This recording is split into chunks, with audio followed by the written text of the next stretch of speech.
자, 이 시간 목사님이랑 한번 반갑게 인사하도록 하겠습니다. 시작! 안녕하세요. 우리 선생님들 바라보면서 인사하겠습니다. 시작! 우리 옆에 있는 친구들과 인사하겠습니다. 시작! 친구야, 너는 예수님의 제자야. 한 번 더 시작! 친구야, 너는 예수님의 제자야. 오늘도 예수님의 제자는 어떠한 생각과 어떠한 말과 어떠한 자세로 태도로 살아가는지 말씀을 통해 알아가도록 하겠습니다. 오늘의 말씀 제목 우리 한번 읽겠습니다. 시작! 도대체 왜 그러는 걸까? 라는 말씀 제목으로 하나님의 이야기를 들려드리도록 하겠습니다. 주보 1번 문제, 다음 문제에서 나는 몇 번을 선택할 건가요? 라는 질문이 있습니다. 문제 나갑니다. 여러분들이 이 이야기를 듣고 나서 가장 알맞은 번호를 적으면 되는 거예요. 보인이랑 하영이는 굉장한 친한 친구였습니다. 그런데 이 둘은 너무 친한 나머지 선을 넘는 행동들이 있었어요. 하영이가 자꾸만 보인이를 괴롭히는 거예요. 이게 머리를 예쁘게 따고 오면은 그 따고 오는 머리를 풀어 헤친다든지 아니면 머리띠를 쓰고 오면은 그 머리띠를 뺏는다든지 그런 장난이 심했어요. 그리고 가끔은 야, 너 왜 이렇게 못생겼냐? 나오는 그런 말도 했어요. 하영이는 그 말이 장난처럼 그렇게 했지만 당하는 보인이의 입장에서는 너무나도 마음이 힘들었어요. 그래서 그 힘든 마음이 커지자 학교 가기 싫다라고 할 정도로 그렇게 힘들어했던 보인이었습니다. 자, 그러면 이제 여기서 보인이의 선택, 보인이가 할 수 있는 행동 중 가장 알맞은 행동은 여러분 생각하는 그 행동은 무엇인지 보기를 통해서 목사님이 알려주도록 하겠습니다. 보인이는 어떻게 행동하는 것이 옳을까요? 자, 1번 하영이에게 똑같이 상처 주는 말을 해서 복수한다. 자, 이게 1번이고요. 자, 2번 아무 말 없이 참기만 하고 계속해서 뒤에서 욕을 한다. 자, 3번 하영이에게 마음이 담긴 편지를 써서 왜 그런지 이유를 한번 들어본다. 이렇게 하고요. 자, 4번 경찰에 신고한다. 자, 한번 내가 생각하는 한번 물어보겠습니다. 1번 나 1번인 것 같다. 나는 1번이 옳다. 똑같이 복수하는 게 맞다. 자, 2번 2번 뒤에서 욕을 한다. 다른 친구한테 야, 하영이가 왜 괴롭힌다. 너무 힘들어. 왜 그래? 진짜 나쁜 애 아니야? 2번 자, 3번 마음이 담긴 편지를 전해서 하영이의 마음을 한번 들어본다. 자, 4번 경찰에 신고한다.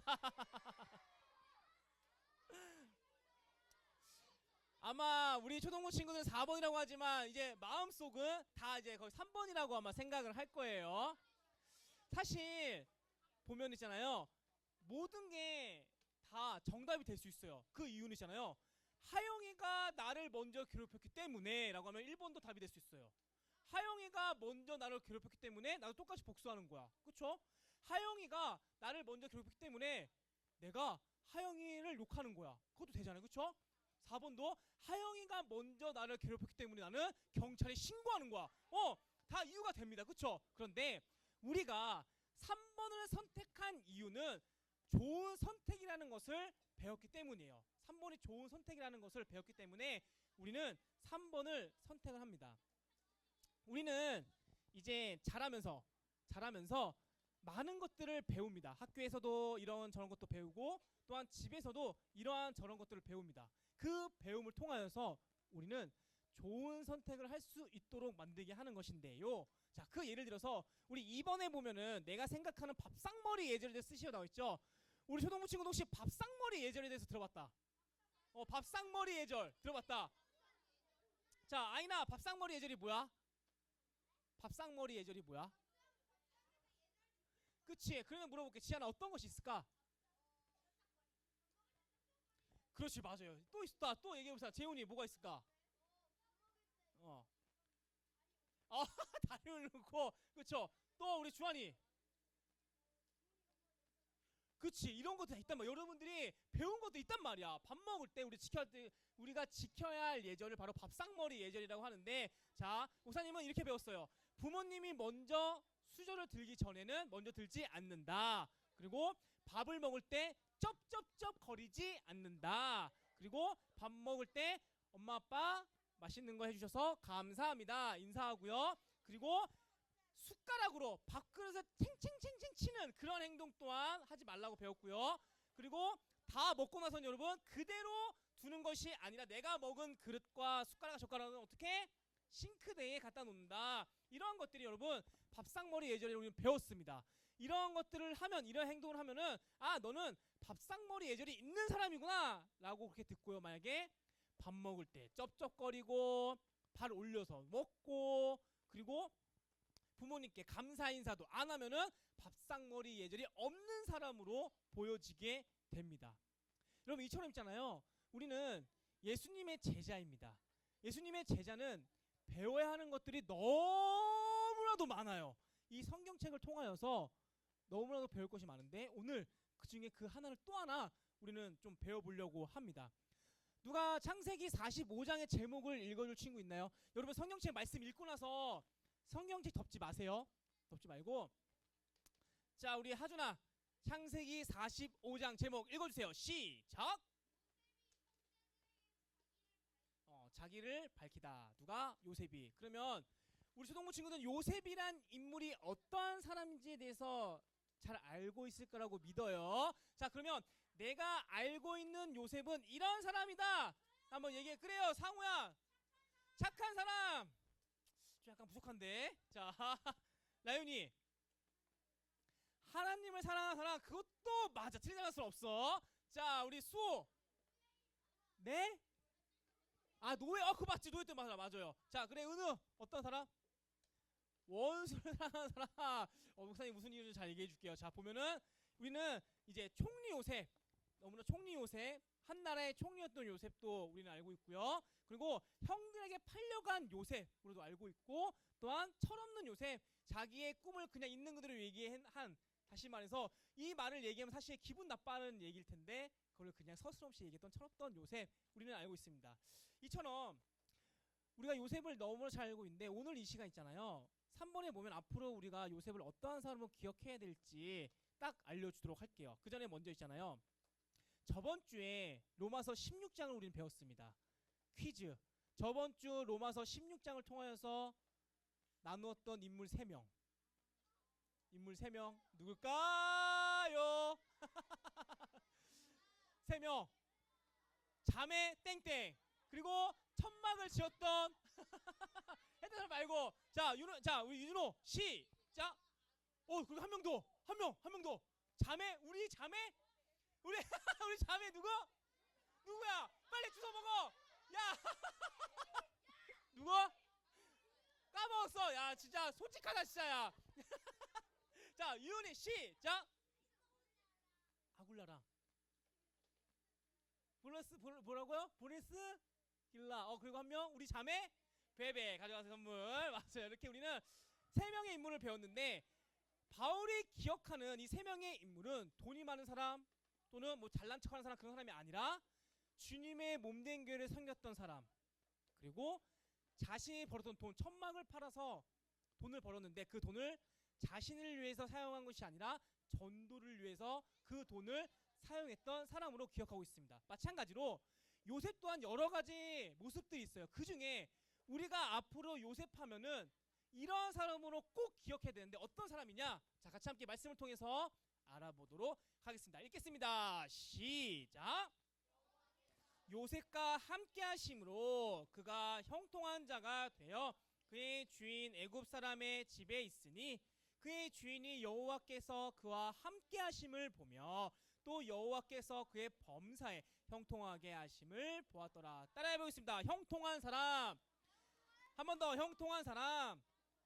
이제 누군가가 나에게 요셉은 어떠한 사람이야? 라고 물었을 때 바로 요셉은 형통한 사람입니다 라고 대답을 이제 하셔야 됩니다. 알려줬어요. 자, 그러면 형통한 사람이란 도대체 어떠한 사람인가? 쉽게 얘기하면 하나님이 함께하는 사람을 형통한 사람이라고 해요. 다시, 형통한 사람의 뜻은 하나님이 함께하는 사람을 이야기합니다.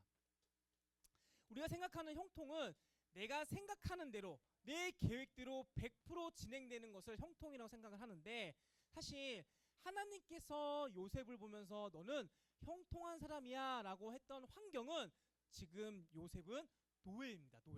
노예인 그런 상황에서 하나님은 요셉에게 너는 형통한 사람이야 라고 그렇게 부르고 있는 거예요. 자, 그렇다고 하면 이게 중요한 겁니다.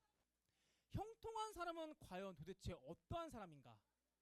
다시 말해, 하나님이 함께하는 사람은 어떠한 사람인가? 라는 것을 알아야, 나도 형통한 사람이니까 이런 행동을 해야 되는구나, 이런 생각을 해야 되는구나, 이런 마음을 가져야 되는구나 라는 것을 알게 되겠죠. 자, 과연 오늘의 말씀을 통하여서 형통한 사람 요셉은 어떠한 모습을 보여줬을까? 우리 같이 함께 우리 한번 말씀을 통해서 알아보도록 하겠습니다. 시작. 요셉이 시종하는 자들 앞에서 그 정을 억제하지 못하여 소리질러 모든 사람에게 자기에게서 물러가라 하고 그 형제들에게 자기를 알리니 그와 함께한 다른 사람이 없었더라. 요셉이 큰 소리로 우니 애굽 사람에게 들리며 바로의 궁중에 들렸더라. 이 말씀에서 우리가 주목해야 될 말씀은 요셉이 큰 소리로 울었다는 것입니다. 지금 이 상황을 있잖아요. 요셉은 총리가 된 상황이고요. 그리고 형들이 자기에게 찾아왔어요. 그런데 형들은 요셉이 총리가 된지를 모르는 상황입니다. 그럼 목사님이 한번 생각을 해봤거든요. 왜 요셉이 이렇게 엉엉엉 통곡하면서 울었을까? 과연 형들이 반가워서 통곡하며 울었을까? 어떻게 생각하세요? 목사님은 아니라고 생각해요. 왜냐하면 요셉은 팔렸습니다. 누구한테? 자기 가족들한테. 그것도 가장 가까운 자신의 형제들한테 팔려나갔어요. 요셉은 어렸을 때 눈치도 없었고 철없는 아이예요. 그럼 사실 그럴 수 있잖아요. 그런데 그 모습을 귀엽게 보지 않고 나쁘게만 생각했던 형들의 모습이었습니다. 그냥 꿈 하나 얘기한 건데, 그냥 있는 그대로 그 꿈을 내가 거짓말 하나 보태지 않고 있는 그대로 얘기한 건데, 그 이야기를 듣고 형들이 마음이 불편해가지고 자신의 동생, 나의 동생인 요셉을 팔았습니다. 나쁜 마음을 먹었던 거죠. 그래서 요셉을 다시 한번 생각해봤어요. 팔려나가는 그 요셉을 생각했을 때 과연 어떤 마음이었을까? 아마 진짜 무서웠을 거예요. 나는 이제 어디로 가나? 나는 도대체 어디로 팔려가나? 나의 앞으로 삶은 어떻게 되는 것일까? 여러분 무섭지 않겠어요? 얼마나 상처받았겠어요? 가장 가까운 가족에게 팔림을 받았으니 말이죠. 분명히 잊고 싶을 거예요. 그런데 형들을 마주하니까 그동안에 잊고 살았던 그 상처들, 아픔, 분노, 증오 이런 것들이 갑자기 팍 터져가지고 울지 않았을까라는 그런 생각을 하게 됩니다. 자, 그러면 이제 이후가 중요한 거예요. 이후에 그런 마음을 가졌던, 그렇게 통곡했던 요셉이 과연 어떠한 선택과 어떠한 행동을 보여줬는지 한번 알아보도록 하겠습니다. 같이 함께 우리 말씀 읽겠습니다. 시작. 요셉이 그 형들에게 이르되 나는 요셉이라 내 아버지께서 살아 계시니까 형들이 그 앞에서 놀라서 대답하지 못하더라. 요셉은 형들에게 이렇게 얘기합니다. 나는 요셉이다. 형들이 팔은 요셉이다 라고 합니다. 이때 형들의 마음이 여러분 어땠을까요? 와, 요셉이다. 요셉, 나 정말 너 너무 걱정했어. 어떻게 됐는지 정말 너무나도, 어떻게 팔려갔는지 너무나 궁금했었는데, 이런 마음이었을까요? 아니죠, 여러분. 우리 이제 큰일 났다. 우리 진짜 어떻게 되는 거 아니야? 야, 세상에 요셉이 지금 총리가 되었다고? 오만 가지 이제 생각을 하겠죠. 여러분, 요셉은 한 나라의 총리입니다. 형들보다 나이는 적지만 사회적으로 높은 위치에 있어요. 그러니까 높은 위치에 있다는 게 무슨 말이냐면 권력, 힘이 있다는 거예요. 그에 반해 형들은 지금 먹을 것이 없어가지고 지금 요셉에게 가서 도움을 요청을 해야 되는 그런 상황인 거죠. 여기서 요셉은 선택을 할 수가 있었어요. 한 가지는 날 판 형들에게 복수를 하는 거예요. 형들이 나를 팔았어? 나 지금 나 총리야. 내가 형들 100배로 더 나쁘게 만들 수 있어. 감옥에 넣어서 평생토록 고통받게 할 수 있어. 그런 선택을 할 수가 있었습니다. 왜? 이유가 타당해요. 다른 사람이 요셉을 보면서 아니 총리님 어떻게 형들에게 그럴 수 있어요? 라고 묻잖아요. 그러면 저 형들은 제가 어렸을 때 저를 팔았습니다 라고 얘기할 수 있어요. 왜? 정당하잖아요. 그렇죠? 내가 당했으니까. 그런데 형통한 사람인 요셉, 하나님과 함께하는 요셉은 어떠한 선택을 했는지 우리 한번 말씀을 통해서 읽어보도록 하겠습니다. 시작. 팔았다고 해서 근심하지 마소서. 하소서. 구원하시려고 나를 당신들보다 먼저 보내셨나이다. 이미 요셉은 있잖아요. 형들의 마음을 꿰뚫고 있었어요. 그래서 요셉이 먼저 얘기합니다. 형들이 날 팔았다고 해서 무서워하지 마세요. 나는 비록 형들에게 팔렸지만 저는 그걸 가지고 복수하지 않을 겁니다. 라고 이야기를 합니다. 요셉은 충분히 복수할 수 있는 이유가 있었어요. 왜? 형들이 날 팔았으니까. 그동안에 내가 얼마나 고생했는데, 그쵸? 보디발 장군 집에 팔려서 또는 감옥에 갇혀서 얼마나 그 고생을 했는데 형들만 아니었으면 나는 아빠한테 이쁨 받고 자랐는데. 그런데 지금 상황이 역정된 것이죠. 왜? 요셉이 복수하지 않는 이유는 간단해요. 형통한 사람이었기 때문에. 하나님이 함께하는 사람은 뭐가 다른지를 보여주는 거예요. 나는 형통한 사람이니까. 하나님이 함께하는 사람은 뭐가 다른지 형들을 통해서 지금 보여주고 있다는 것입니다. 우리가 성경을 보면 있잖아요. 우리의 생각과 우리의 논리, 우리의 마음이 잘 이해되지 않는 성경 구절이 있어요. 예를 들어서 누구든지 너의 오른뺨을 때리거든 너도 때려라. 그게 아니라 왼뺨도 갖다 대래요. 그러니까 내가 오른뺨을 맞잖아요. 그러면 자 여기 왼뺨도 때려. 여러분 이게 말이 된다고 생각하세요? 내가 오른뺨을 맞았어요. 그럼 나도 오른뺨 때려야 될 거 아니에요. 그렇죠? 이게 우리의 정상적인 생각인데 예수님은 그렇게 하지 말라고 합니다. 그리고 이런 말도 있어요. 심령이 가난한 자는 복이 있대요. 다시 말해 가난해야 복을 받는다요. 이게 도대체 무슨 소리야 도대체? 가난해야 복을 받는다?